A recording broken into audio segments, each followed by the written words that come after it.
Hi, everybody. I'm Alicia Leszewski. Welcome to another episode of our wonderful podcast, Shit Is That Deep. Anna Sophia is with me again today, and we're so excited. Our friend, one of your mentors, Teddy Lyons, is here. So welcome. Happy to be here. I'm so excited. Teddy, you've really been one of the first people, almost a year ago, that reached out and said, I want to know what you're doing, and I'm super curious. And we've just been having some really good conversations about the whole Kind Ethos movement and Stop the Mobbing. So let me tell everybody a little bit about you. So Teddy is the head coach of St. John Paul II basketball team, but he's also been had a career in facilities management. He's got his executive MBA in sports management from FAU. Yes. Am I correct? Yes. And I think a little birdie told me you are getting your doctorate as well. I am. I recently started my doctoral at Old Dominion University in career and technical education. So excited about that. Yeah. Wow. Plus 3 kids and an amazing wife. And, yes. Oh, yes. my gosh. What does this guy not do? What does he not do? So, so I think, you and I have had lots of conversations, Teddy, about the impact on an athlete. We've talked about our kids and just what they've gone through in athletics. And I think I just want to open it up. What do you think is the biggest challenge that coaches are facing today in positively impacting the next generation? Well, I think that the biggest challenge is culture. And it's the culture that's around our student athletes right now.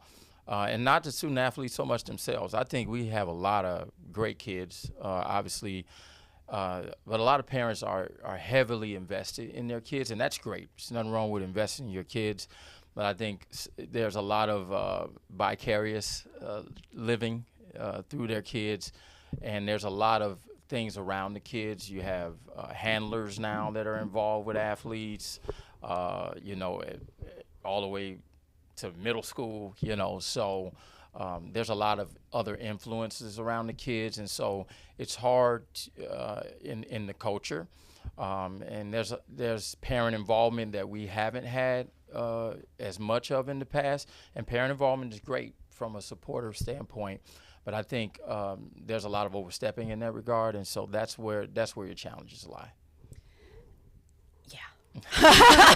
Yeah. If you've ever been on a parent group chat and I have to say, my youngest, we're in it with him. He's 13, and those parent group chats are something else.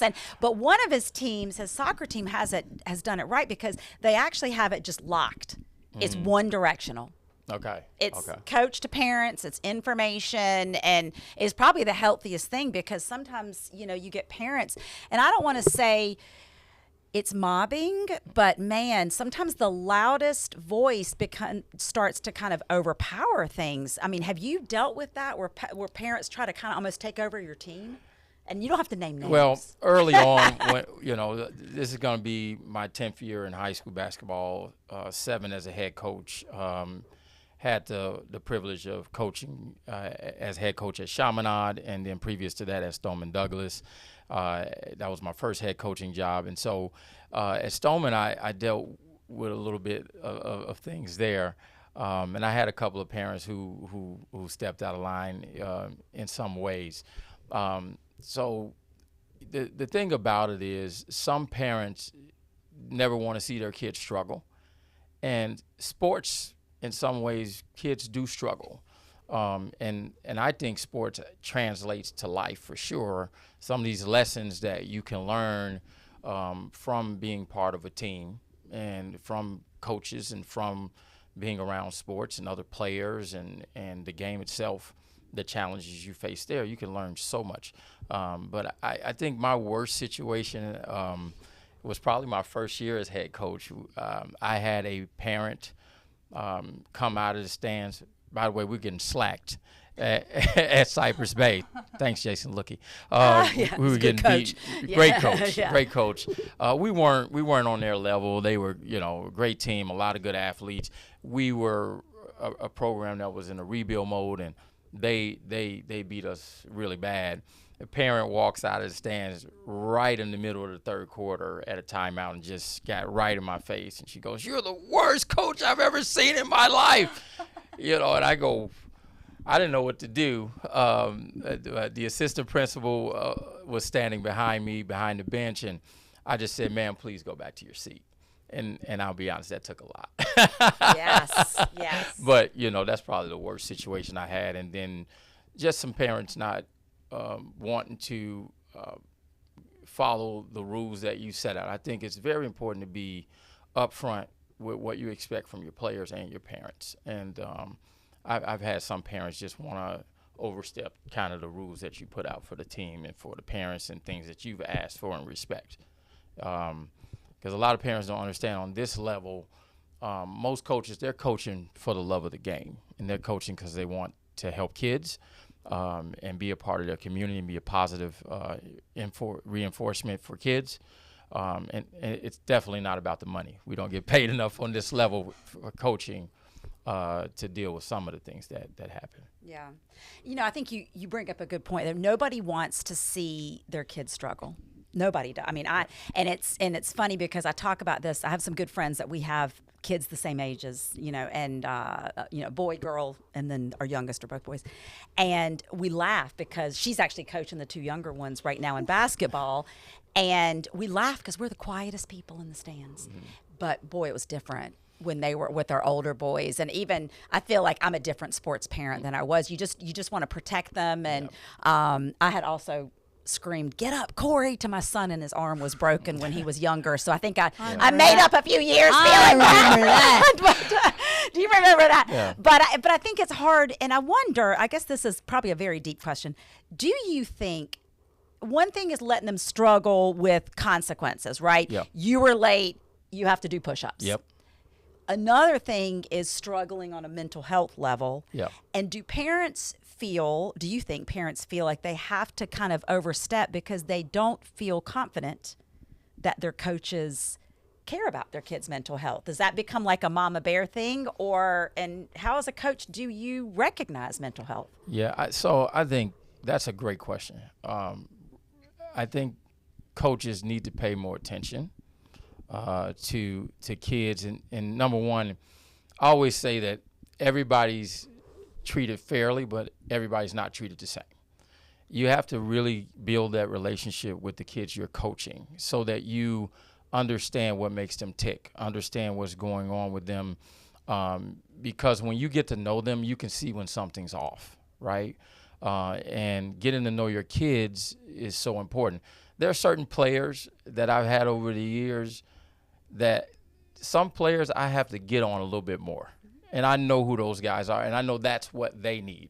Other players, if I get on them the same way that I get on another one, that player may not respond. That player may need me to just talk to them and show them, something, may draw the play up for them again, or just maybe even just come to them from a straight place of encouraging them. Yeah. You can do this. Some players you can do this, you can get this done, you have it in you. And other players, you got to give them the old, come on, man, let's go. You really got to get on them. But I think for parents, it always depends on the situation. I always say this. If you're ever at a place where you feel like your kid is being disrespected, that's when it's time to really step in and inject. Mm-hmm. If it's just your kid being coached, you're not happy about their minutes, you're not happy, that they have to deal with the consequences for a rule, or if you're in that mindset, well, this kid always stays in the game if he makes a mistake, or my kid, those are things that kind of cross the line, right? The coach earns the right to coach the team, and it's always about, I think parents at times need to go to their kids and say, hey, go to the coach and find out what it is you need to do to be on the floor more, what you're not giving, or what they need you to do more of, or what, and try to do those things. And I always say as a coach, show me that you don't want to come off the floor, or show me that you want to be on the floor, and make me not take you out of a game. And I've had players do that, and I've had players not do that, but it's a thin line. And I just think the stands are probably the worst place right now. The stuff I hear come out of the stands is ridiculous. I don't think it crosses the line of being a supporter, and it goes way too far. Oh, I mean, I think some of the things cross the line of humanity. Yeah. I mean, Yeah, I'm not even. yeah. I'm not even. Yeah. I mean, there in rec league, she was I coaching mean, last year. Yeah, I mean, it all starts young, I think. Yeah. And kids get a sense of entitlement when their parents have a sense of entitlement. Of course. And when it comes to coaching, there's no place for things like that in coaching. No. And then don't get me wrong, I'm super competitive. I'm a different guy when I'm on the No, me sidelines. too. I am Me too. ultra competitive. I want to win. But disrespecting the other coach, all of those types of things are, and I've gotten mad with coaches a couple Yeah. of times during games, but I've talked to them after games or something like that. But I think when we have to set an example as coaches, and that's the thing that we should be first worried about, what type of example we're setting for these kids. And we're sending them the wrong message when we're doing stuff like that. And I think when we talk about these parents in the crowds, yelling at the coaches. There's a video that Frank Martin did when he was coaching at South Carolina. And I show that video to my parents every year. It's called Why Parents Shouldn't Coach from the Sidelines.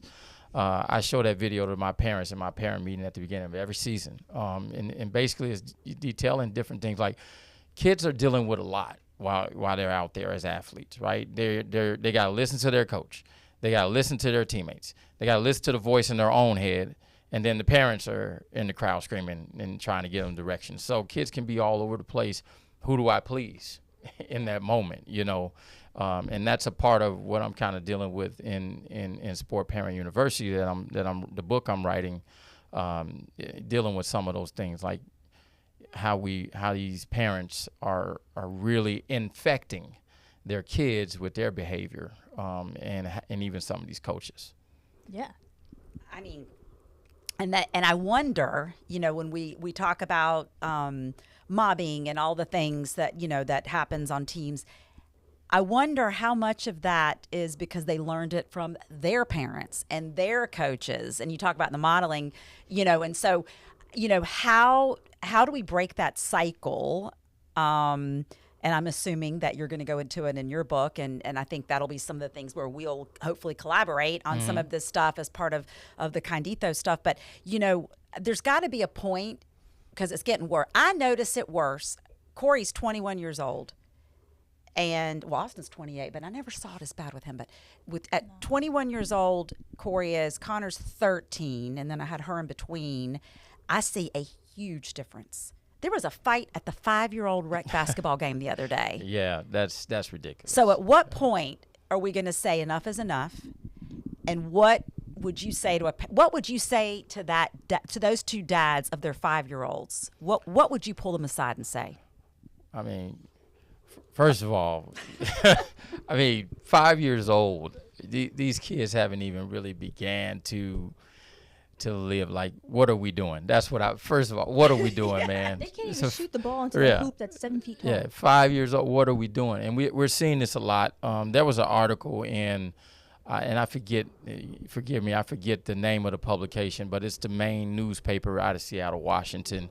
And there was an article in there about referees of youth sports even starting to just quit because they're dealing with this type of culture. They're dealing with parents fighting at games, parents coming at umpires, parents coming at coaches and referees. Like, this stuff is getting ridiculous. And the question we need to be asking the parent, who is it really about?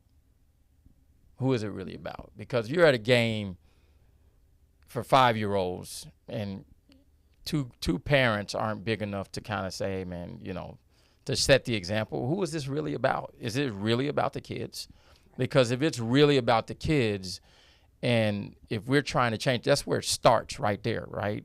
About us put the emphasis back on who it's really about.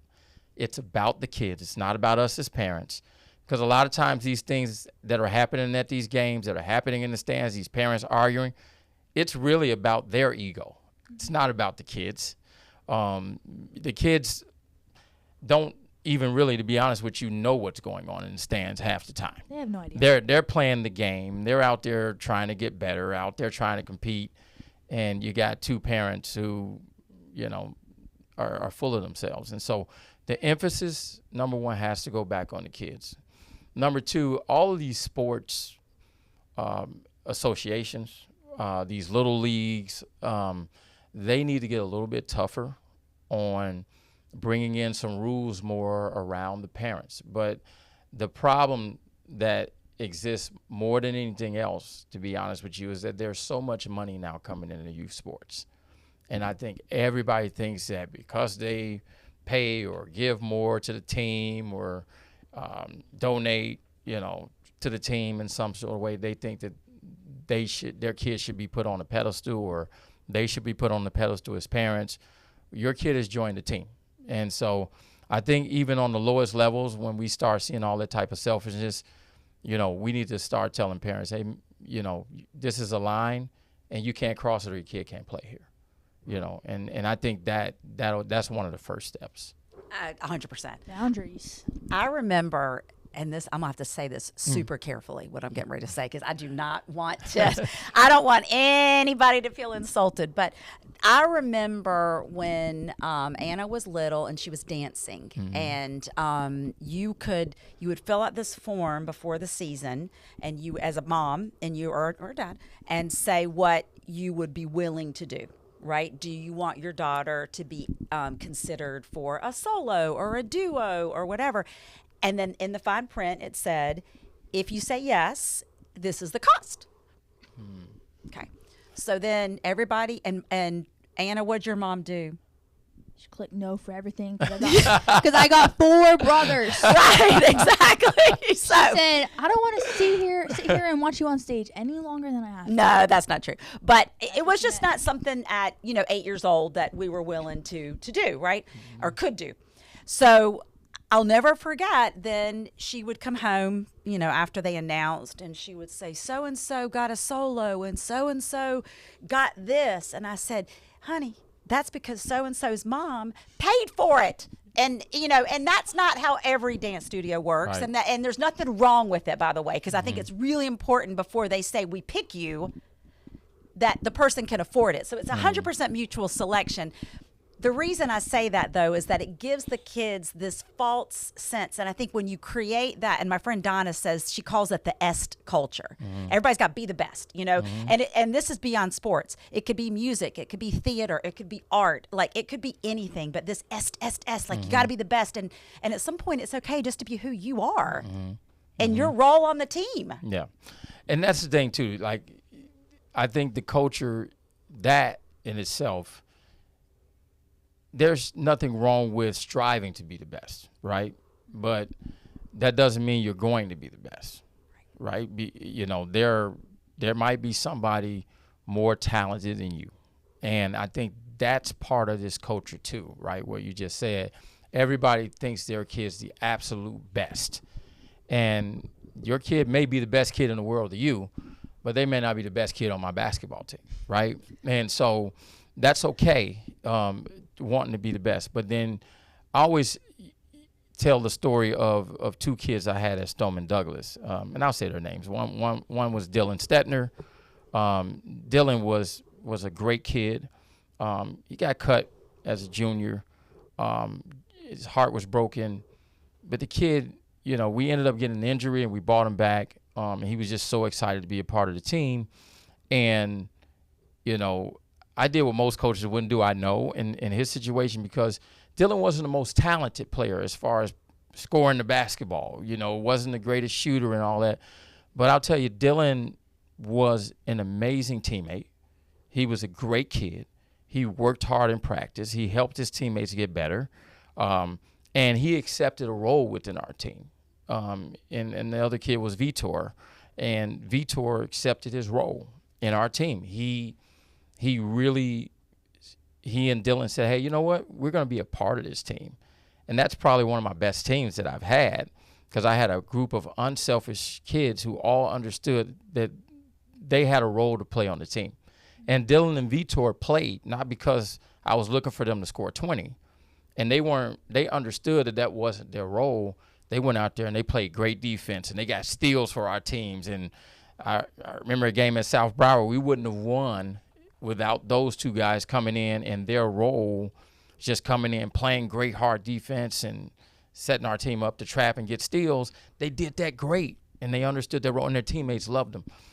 But now we have a BEST, like you said, an S culture. Everybody wants their kid to be the star. Everybody wants their kid to be the guy.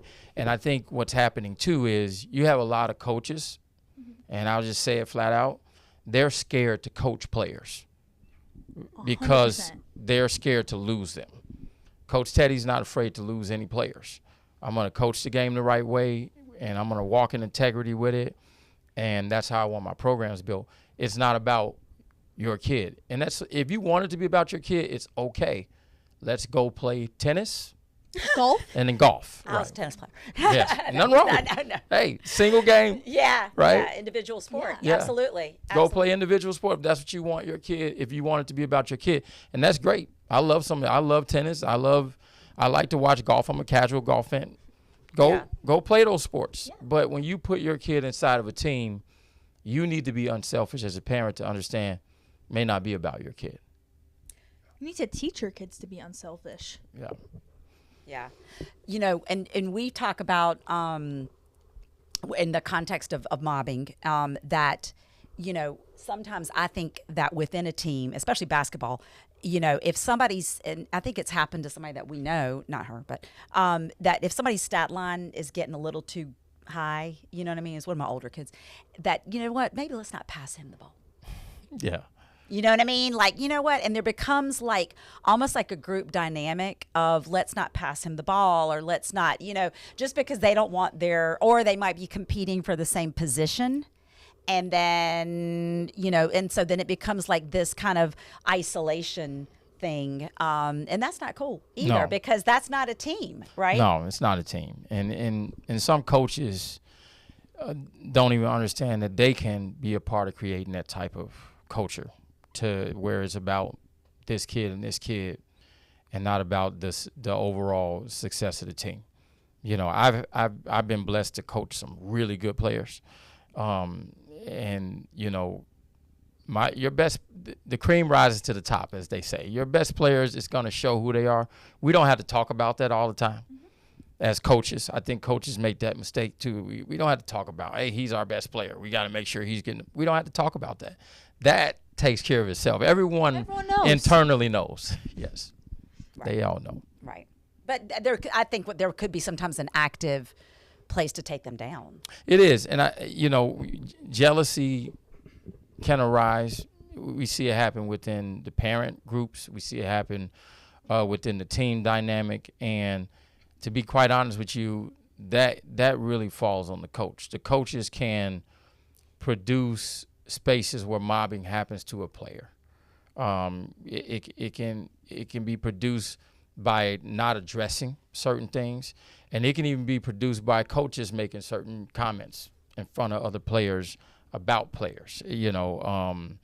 And so those types of environments, when you see that happening, to me, that's all on the coach, in my personal opinion. Oh, That's I all agree on with the you. coach. I agree with you. I interviewed somebody yesterday, as a matter of fact, Yes. that and she's not even in Florida. It's but her coach, and she's a cheerleader, did not like her, and I think she didn't like her because she was good, and but she really didn't like her, and this girl, all she wanted to do was be liked by her coach, to the point that she broke her ankle, and they taped it up, and she tumbled because she didn't want to upset her coach. Wow. Okay? I mean, that is like probably Been against some coaching rules, but we'll leave that one right there. Yeah. So the reason I say this is that I asked her directly the question. I said, when your coach was around, how did your friends treat you? Because they knew that the coach didn't like her. And she said, when my coach was around, everybody was a little different. And that happened to you too. Remember, you had a coach that just did not like her, and people were like after school would be like, what? You tell the story, but Like, oh my God. They would be like, wow, he really doesn't like you. And I was like, yeah, really? I didn't know. Like, of course he don't like me. He's sitting there, and for some reason, I am the only one running at practice. Everybody else, they get to learn the plays. Where's Anna? Off to the side running. And I was on time. I was captain. I was on time. I did everything I was told. And I was sitting there running by myself. And I was like, what am I doing here? I was like, this does not feel like a team. Like I mean, I've been on a lot of sports teams, and I completely underwear actions, consequences, this, that. But maybe it's because I'm a kid, or maybe this is just real, but it was really difficult for me to understand why I was doing no wrong actions, but I was still getting consequences. Like, that's what kind of, I guess, messed with my head. Is then it was like, oh, now I know that it maybe it isn't the way I play basketball or like football or whatever. Maybe it's just like me. And I think that as a kid in high school playing whatever sport, that is so damaging, because then it's not about how well you play your sport. Now it's what's wrong with me. Like, why do they not like me? Like, what's wrong with me? well, then your teammates they're like, because they know that the coach doesn't like them. And so then they're like, you've got the stink of that hatred on you. Yeah. Yeah. So, I mean, what can a coach do? I mean, obviously not what this guy did, but, but I guess the point is, obviously the coach should not be singling out a player, No. demeaning. I mean, those are all the basics. Yeah. But if you do see a kid isolated, or just, what are the things that you can step in and just say, how do you stop it? Well, number one, I think you have to create an environment as a coach where everyone feels respected. That's first, right? As coaches, this is not the business of making kids, of disliking kids. That's not this is not that business, right? We're not in the business of going out and hating the kid or making it personal. And that's all a part of the culture you build. I use that word culture a lot, because if a kid gets to that space where they feel like it's personal, then you haven't set the right culture, right? Because kids need to feel like, first of all, when they come in the gym, this is one of the things, this is an extracurricular activity that I'm doing, right? So this is one of my safe spaces. This is one of my spaces that should take stress off of me, because it's something I love to do, right? And when players get into that space where they feel like the coach personally dislikes them, something's off. And I always go back to the culture that's set. If we haven't set a culture where everyone feels respected, where everyone feels like the coach really cares first about them as individuals before we talk about the game. If you're in my gym and you feel like, man, coach just doesn't like me, something's wrong. I've set a wrong precedence to take you to that space. I've done some things wrong. I've maybe said some things wrong to take a person to that space. And kids aren't, when they get to that space, they aren't always in the place where they feel like they can actually go talk to the coach about what they're feeling. Oh, yeah. And that's where the isolation really begins. And if a coach is displaying certain behaviors, if they're joking about a kid in front of the other kids in a certain way, if they're expressing certain mannerisms toward a certain kid, right, and that's the only kid, right, and even if they're doing it to all the kids and it's wrong, it's just a bad environment and culture, and so there's just no space for it. So the coaches have to set the right culture and make sure kids understand that they're a part of something. It's a group thing. We're all together.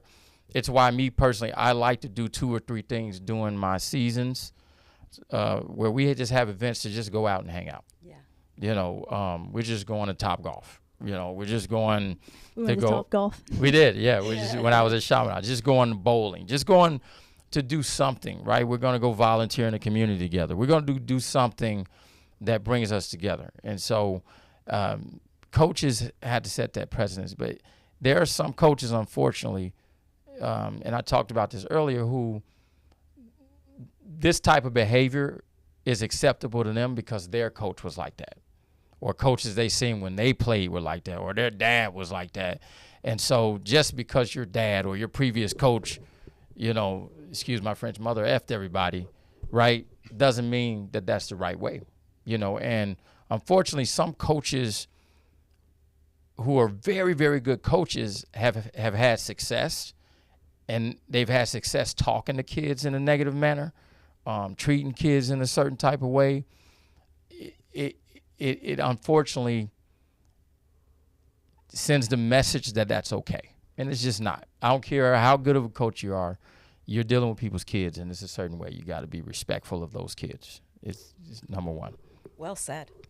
Well said. So as we kind of close this out, I'm so excited, first of all, about Sports Parent University, and I have lots to say about that, and I can even say the things I've done wrong. I think that's what this is all about. Corey! Yeah, get up, Corey.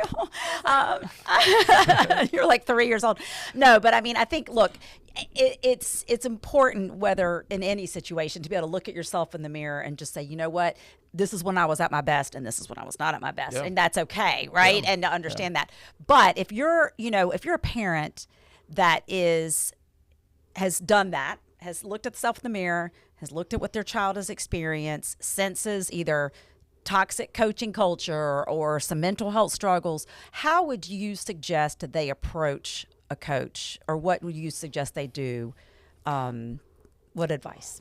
So I'm gonna be honest. Every coach is different, and I think some coaches are unapproachable. I do feel that way. Some coaches are unapproachable. I've had coaches say to me, I don't talk to parents. Just don't deal with them. For me, I always, at the front door, at the beginning of the season, I have that meeting with my players. I have that meeting with my parents. And I let them know what the expectations are. And I say certain things to them. One of my things with parents is invoke the 24-hour rule. Like, please don't. You're upset about something. Just wait. Yeah. And then I've had a parent just completely blow that off and come right at me after a game, and I was really upset about it. And it took one of my assistant coaches to just get the parent away. Hey, listen, coach asked you not to do that, and you're being really disrespectful. But the way I think parents, number one, you should never feel bad as a parent about going to bat for your child when they've been put into a space where they are hurting, where they've been disrespected. That's just good parenting. So I think the first way to approach it, if you know the coach to be approachable, ask for a meeting with the coach. Give a good amount of time between whatever incidents have happened and the meeting, just so that you have time to gather your thoughts, so that you're going to speak in a way that you get everything out and you get it out in a good way, and that the coach has, is able to respond as well in a positive way. Because sometimes the way you approach is the energy you're going to get back. And so you wait till you cool down, and then you ask the coach for a meeting. And definitely never do the meeting right after a practice. Never do the meeting where any other parents are present, or even if like, oh, coach, let's meet right after your practice, and your kids are walking out the door and you're standing there waiting to talk to the parent. Everybody's watching that. Mm-hmm. Find a time where you and the coach can, when nobody else is around, when there's no practice, when there's no other parents around, ask to meet with the coach. If the coach refuses to meet with you about the issues, then that's when you got to involve the athletic director. And you ask the athletic director to meet with you with the coach. Mm-hmm. And then the other thing is, write things down so that you don't forget certain points, and be very honest and open with, and if it's a disrespectful situation that your child is in, don't meet the coach with the player. Don't meet the coach with the player if it's like gotten really toxic. Meet with the coach alone, and talk to them about what your child is feeling, and advocate for them. It's a hard place for a kid to be in when they're put in that space. So, just a follow-up question before, and but what if, because I've seen this happen and I've heard of this happening, if you do that and then the coach almost starts to throw, like, my dad used to say when he was the CEO, he's like, I like to get all the liars in a room. And you know what I mean? I think I might use that too. Like, because I'm a big believer, it's like you get everybody in a room and you say, look, if you're going to say it, and this is about everything, right? About mobbing, if you're going to say something about Anna, you're going to say it with her sitting right here. Same about, and so that's the only thing I worry about is that, and I get it. It's super hard for the kid to be there, and there's probably a no-win situation, right? It is. I agree with you, but again, I think it's just about the level of toxicity that it's reached, because that kid has come to mom or dad because they want mom or dad to advocate for them, and I think the initial meeting, if you're going to do it that way, let's have an initial meeting with the coach, with parents. And then having a meeting with, and I've done that in the past. I've had a meeting with the parent, and then we brought the player in later, and had a meeting with the player. And so we're going to outline everything, because you just want to be very strategic, adult to adult first, and then bringing the player in is a better, in my experience, a better way. And I think just to close it out, though, I think you're right. I think that's exactly it. And I think that same model could be a playbook for people if you have problems between players, whatever, is just to kind of have adults and then the kids and then hopefully, end it. So I could talk about this all day. As lots of stories. Yeah, we have lots of stories, and I think I want you to come back, and maybe with we could have a round table. I think one thing to ponder is about the authenticity. There's lots of schools and programs that are having making the parents take curriculums or take a class or whatever before, but yet there's no consequences and it's not enforced. So I'm just curious, before we close out, what do you think about that as we go into finish the summer, going into the fall of sports? Like, what would you say to parents on that? So that's something, to be honest with you, that's a big part of Sport Parent University, what we're dealing with. It has to go to another level, right? So we're asking parents to behave a certain way. We're asking parents to behave a certain way in the stands, behave a certain way with the coaches, and display sportsmanship themselves. And when we're seeing a lot of these things happen, the biggest thing, like you said, we're not seeing consequences. So, and to me, it just can't be. I did see a situation where some parents were not allowed to come back to games for the rest of the season. And to me, that's not enough. I think for this behavior to stop, you got to start penalizing. Unfortunately, I think you got to go as far as saying the kids can't play if the parents are going to behave a certain way. Your kid won't be able to play if it goes to certain levels. If your parent comes out of the stands and attacks a referee, why should that kid be allowed to still play? But it's going to be a lot of things that have to happen. It's going to be a long road. It's going to be a lot of advocacy that has to take place for these athletic associations to put certain rules in place and enforce them, because to be quite honest with you, athletic associations, in my opinion, this is not just FHSAA. I'm talking about all over, and these youth sports organizations. I think they're afraid of parents. They're afraid of the parent machine, and they're afraid of consequences that may take place if they enforce. But the consequence of not enforcing something harsher is gonna be devastating for youth sports. It's gonna be devastating. And again, we're already seeing it with referees just walking out of the door. Like, I'm not for this $60. No thanks. I mean, right? As someone who sits on the FHSA board, let me tell you, there's no referees. We have none. A shortage. All right? The state of Florida, literally, it will take anybody because nobody. Well, I mean, you gotta pass a very extensive test, but nobody. I mean, if I'm a grown man, I don't want to be yelled at.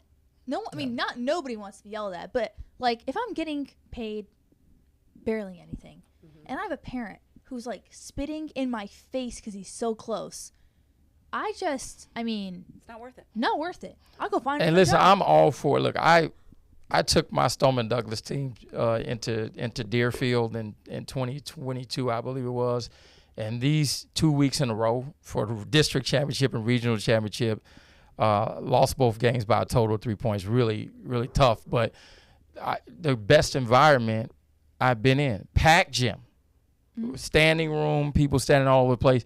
But it was tough. Yeah. I think we were in that district championship game. We were a couple of free throws away from winning. And I'm like, hey, if we make these free throws and we win, I was ready to just take our kids straight to the bus because that crowd was so raucous. And I was afraid of how that crowd might react if we, if we got out of there with the win. So, because some of them were yelling some bad stuff. Some bad stuff, Yeah. Well, I think consequences. I've been there. Yeah. Yeah. Consequences. It's a big part of the mobbing playbook. 100%. It's a huge part of what you're working on, and I think everything else, all these things without consequences and just real guidelines is lip service. It's checking the box, and at the end of the day, I mean, of course, a parent every time is going to sign off on their kid. Oh, I agree. We're going to check all the boxes, but there's a lot written in fine print about if you don't follow through with what you're agreeing to. But how do we get what's written in fine print to be enforced? And at the end of the day, again, if we don't, we're gonna have a really, really difficult time in the next several years with the landscape of youth sports. Absolutely. We're seeing some unprecedented things that we'll talk about on the next one. Hopefully, happen. We'll bring some of those stories in of what we're seeing out there with some of these parents attacking other parents, attacking referees. There's even been a couple of shootings.